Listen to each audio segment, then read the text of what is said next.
Hello world, Shelly here, and it's time for another episode of Foundation Fest. And today I'm going to check out from number 7, the Protect and Perfect Advanced All-in-One Foundation. Retails for $15.99 for 1 fluid ounce or 30 mils of product. This is a medium coverage foundation with skincare and sunscreen. It's an SPF 50 combo chemical and physical sunscreen. Taking a look at the claims here, this multitasking all-in-one foundation instantly perfects the appearance of skin, concealing blemishes and blurring the appearance of lines, wrinkles, and pores, providing 24-hour hydration. It's enriched with the age-defying skincare ingredients from the Protect and Perfect Advanced Serum. Helps the skin look younger and healthier. They say you can apply this any which way, fingers, sponge, or brush.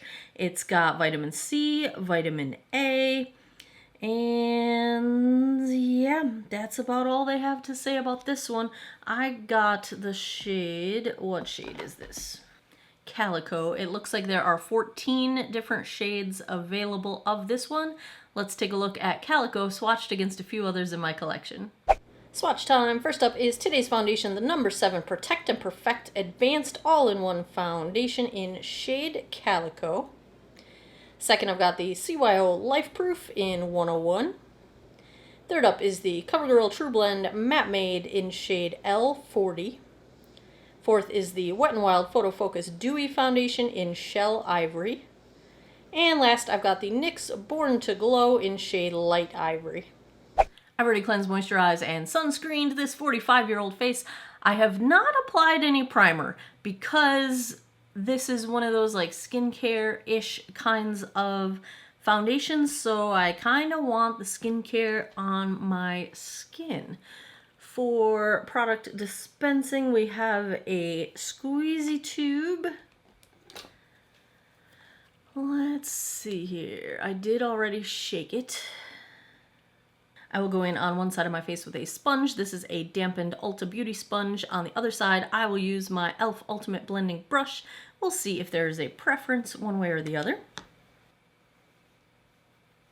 This blends out easily, but I feel like it's very, very light coverage with the sponge.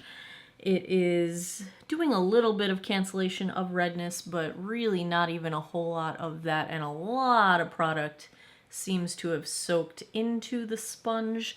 So let's see what the brush side does.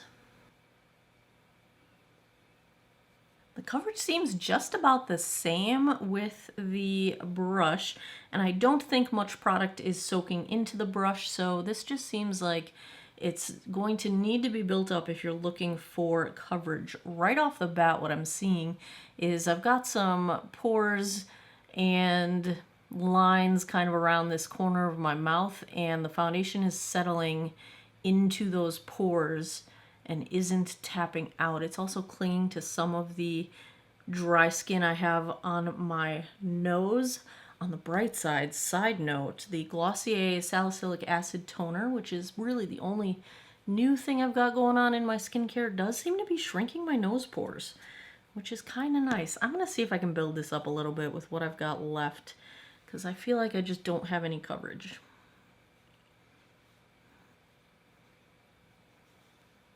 It seems to build okay. I'm going to use a little bit more product and see if I can get anywhere near medium coverage like they say.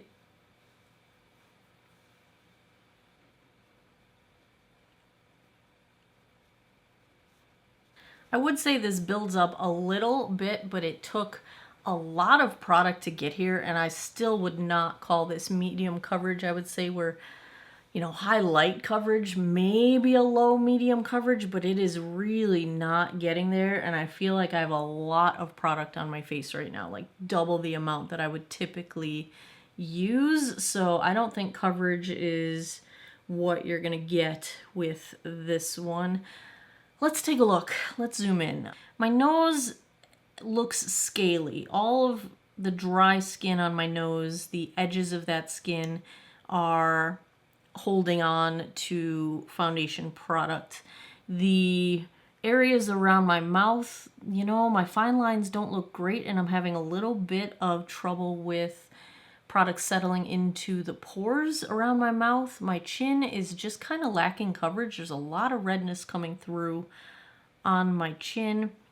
The pores on my cheek actually look rather nicely smoothed, but I am seeing, if you look up close, the edges of dry skin. It's clinging there as well. It's not clinging to texture between my eyebrows, and my forehead looks pretty good, except that I just don't feel like there's a lot of coverage there. Like when I can see patches of little bits of redness coming through on my forehead even, like that's, my forehead's usually really easy to cover up.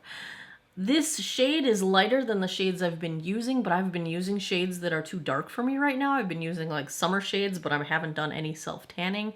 So, you know, if I look at my neck, I think this shade is probably a good match for me right now. So I don't think it's a shade issue. I keep getting a cat hair on my face. There's just not a whole lot of coverage going on with this one, and I feel like I'm wearing a ton of product. That said, the finish I think is really pretty. It's like that satin natural. It's not quite dewy. It's not quite matte. It's just a nice finish to it, but there's so much dry skin being accentuated, and my skin's not too bad right now that I don't know about this one. We're gonna have to see how this goes. Let's check the time. It is 2 o'clock. Let me put the rest of my face on. I'll be right back. We're doing okay so far with the number 7 foundation. I did end up setting my face. This is the Charlotte Tilbury Airbrush Bronzer in shade 1, but I use it to set my foundation for summertime because it's a really nice shade for that. I bronzed with shade 2. This took really nicely to setting with powder, and I think it actually kind of helped, I don't know, even out the coverage a little bit, even though this isn't really for coverage. It's more just to set everything in place. But I do think it helped. I think it looked nicer after I set it with powder. So there's that. Otherwise, everything else is going as planned. The rest of my face, I've got the e.l.f. Primer Infused Blush in Always Punchy, e.l.f. Retro Paradise highlight in Soul. On my eyes, I did film this eye look. I don't know if it'll be up before or after this, but it's the Alter Ego Artemis palette, a Metropolis dupe. I'm very happy with how this turned out. So that is that. Oh, my lip is the CoverGirl. It's the new Outlast Ultimatte. This is in the shade Yay Rosé. I wanted it to be a little bit more peachy, so I mixed it with a little bit of the gloss from the e.l.f. Retro Paradise in a moment. I know, mixing matte with gloss, whatever. I'm just breaking all the rules, but it did what I wanted. It peached it up just a tiny bit, and that's what I got going on. So I will come back with a daylight check-in in a bit. It might not be a long while away because I'm looking out the window now, and we're supposed to have some wicked thunderstorms this afternoon, and they said that if it got sunny out that they'd be even worse, and the sun is out, you guys. So I might try and get the daylight check-in in before the weather goes wild. But I will check back with some natural light, and then I will come back tonight. We'll see how this one wore. Here is the daylight look. It's only been about an hour, but you hear all the like croaking things, like all the bugs that make noises. It's gonna storm. Like it's gonna storm. So I'm gonna get this out of the way while we've got some good natural light here. Shade match, I think, is good, really. I think the foundation matches my neck well, and bronzer makes my arms match. So, oh, here's some sun. Here's some full sun. Oh boy.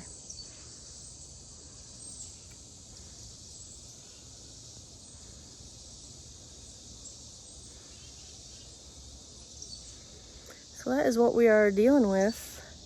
I'm gonna step into some shade so I can see you guys.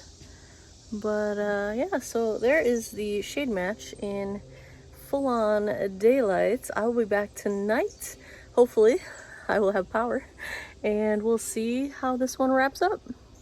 10:41 p.m. Let's take a look at how the number 7 Advanced All-in-One Foundation held up. It's been about 8.5 hours. I would normally wear this a bit longer, but there's some thunder rolling in the distance. We're supposed to get some nasty storms tonight, so I want to get this filmed in case the power goes out, because then I would go to bed and I wouldn't have an end to my video. So let's do this thing. 8.5 hours is all right. So I did have to, I went back and I set my face one more time about an hour ago because a lot of coverage had worn off and I wanted to film a couple videos. I'm working on prep for fall semester, and so that I did, which means at around the 7.5 hour mark, coverage was kind of iffy. So that length of wear time is not great. The biggest problem was on my chin, which you can still tell because I just touched it up with a little bit of powder. There's redness coming through on my chin. Let's zoom in and get a good look at what's going on. So around my mouth, the pores around my mouth, the smile lines and sort of the fine lines around my mouth have product either settling into them or breaking up along those areas. Blush bronzer highlight still looks quite near perfect. My nose actually looks pretty good. I've lost a little bit of coverage around my nostrils, but nothing looks like it's caking up. Same with the texture between my eyebrows. Looks pretty good. My forehead looks fine. But the motion areas are the areas where I feel like I'm having a little bit of trouble keeping the product in place and keeping coverage there. The alarming thing, though, I do have something that I am alarmed about. Throughout the day, I've got 3 different spots on my cheek, and I think you can see the biggest one. Let me put my finger right beneath it. So it's right above my fingernail. I'm getting like breakout bumps or reaction bumps. And my blush bronzer highlight is all products that I have used quite a few times with no problems. So the only thing, also with me not wearing a primer, this foundation is directly on my skin. And I thought I felt one on this side too while I was sitting there working on my computer, but I can't see it on the screen now. But that's concerning if I'm having a reaction to something. I don't know what. There are some natural extracts in here, so I'm usually not sensitive to much of anything. I have pretty tolerant skin, but that's a little bit worrisome. You know, I don't have any new skincare on underneath. My skincare is the same stuff I've been using, so that's, you know, I can't say for sure that it's coming from the foundation, but that has me a little bit nervous. Generally speaking, for fine lines, maturing skin, not too bad. Didn't really settle into lines too much, a little bit into my deepest chin line, but it's doing a decent job at blurring texture, which is very nice. I like the skincare ingredients. In terms of dry skin, there is some denatured alcohol in the middle of this ingredient list, but I don't feel dry at all. I feel like it is well balanced. Glycerin is way up at the top of the ingredients, so I do feel like it's a balanced formula that's not going to dry out your skin if you do have a tendency toward dryness or dehydration in your skin. So for dry skin, I think it's good. For maturing skin, I think it's fine. A little bit iffy on the wear time, a little bit iffy on whether I'm having a reaction to the ingredients. Doesn't have a great shade range, so it's got some things going against it. I love the SPF 50. That's awesome.